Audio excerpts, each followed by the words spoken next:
નાનખટાઈ આજે આ નામની ગુજરાતી ફિલ્મ રિલીઝ થઈ રહી છે. લેખક દિગ્દર્શક પ્રીત અને ખુશી ફિલ્મ્સ ઇન્ડિયા પ્રાઇવેટ લિમિટેડ નિર્મિત આ ફિલ્મ આજે બહુ જ સારા પ્રમાણમાં થિયેટરોમાં રિલીઝ થઈ રહી છે.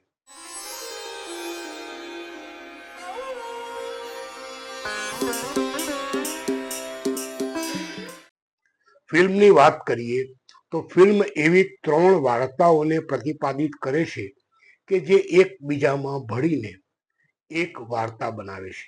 આમ પણ પ્રીતની ફિલ્મ મેકિંગ સ્ટાઇલ અને સ્ટોરી ટેલિંગ બહુ જ જુદું અને આગવું છે અને એને કારણે એની ફિલ્મો બહુ જ સરસ બને છે.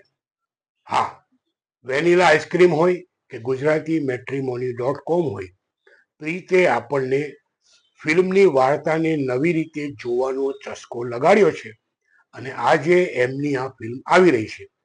આ ફિલ્મની અંદર એક મૌન શ્રદ્ધાંજલિની વાત છે, પોતાના સપના સાકાર કરવાની વાત છે અને પ્રમાણિકતાથી નોકરી કરવાની વાત જેવી વાર્તાઓને ગૂંથીને બનેલી એક ફિલ્મ નાનખટાઈ આજે રિલીઝ થઈ રહી છે.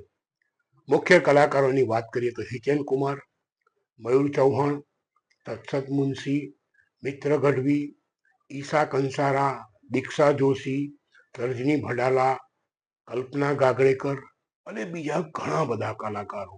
આ ફિલ્મનું ટ્રેલર એક જુદા જ પ્રકારની આશા અને અપેક્ષા જન્માવે એવું છે. ગત સપ્તાહે રિલીઝ થયેલી ફિલ્મોના બોક્સ ઓફિસ કલેક્શનની વાત કરીએ તો ગત સપ્તાહ ગુજરાતી સિનેમા માટે ખૂબ ફળદાયી રહ્યું, કારણ કે એક જ સપ્તાહનું બોક્સ ઓફિસ કલેક્શન લગભગ 14 કરોડ રૂપિયા જેટલું થયું છે અને આ વાત માત્ર 2 ફિલ્મોની છે. વર્ષ જે શુક્રવારે નહીં પણ બુધવારે રિલીઝ થઈ હતી અને બચુની બેનપણી પણ બુધવારે જ રિલીઝ થઈ હતી. આ બંને ફિલ્મોનું 9 દિવસનું કલેક્શન વર્ષની વાત કરીએ તો લગભગ 9.5 કરોડનો આંકડો ક્રોસ કરી ચૂકી છે. એમાં ગુજરાતીમાં 5 કરોડ પાર થયા છે તો બચુની બેનપણી લગભગ 3.25 કરોડના આંકડાને પાર કરી ચૂકી છે.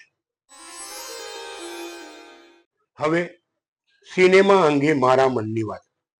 મિત્રો, હાલમાં નાનખટાઈ ફિલ્મ સંદર્ભે એક ઇન્ટરવ્યુમાં તત્સત મુનશી નામના અભિનેતાએ કહ્યું કે આ વખતે ગુજરાતી સિનેમા ઇન્ડસ્ટ્રી 100 કરોડનો આંકડો પાર કરશે.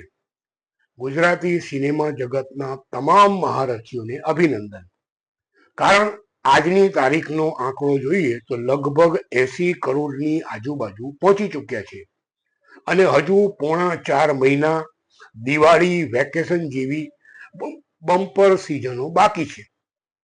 આશા રાખીએ કે ગુજરાતી સિનેમા વર્ષ 2025માં 100 કરોડના આંકડાને ખૂબ સારી અને સફળતા રીતે પાર પાડે. વૈશ્ય વર્ષા સત્ય એ પણ છે કે એવી ઘણી પ્રાદેશિક ફિલ્મો છે કે જે માત્ર એક જ ફિલ્મનું બોક્સ ઓફિસ કલેક્શન 100 કરોડ રૂપિયા જેટલું થાય છે. અહીં આપણી ફિલ્મોને નીચા જોણું કરાવવાની કોઈ જ ચર્ચા નથી, વાસ્તવિકતા છે.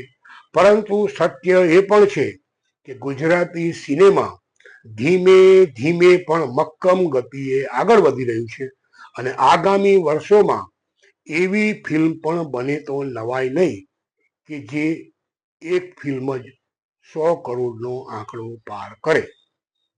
ગુજરાતી સિનેમાની વાતનો આજનો એપિસોડ પૂર્ણ કરતા પહેલા ફરી એકવાર કહીશ, મારી પાસે માં છે. સિનેમા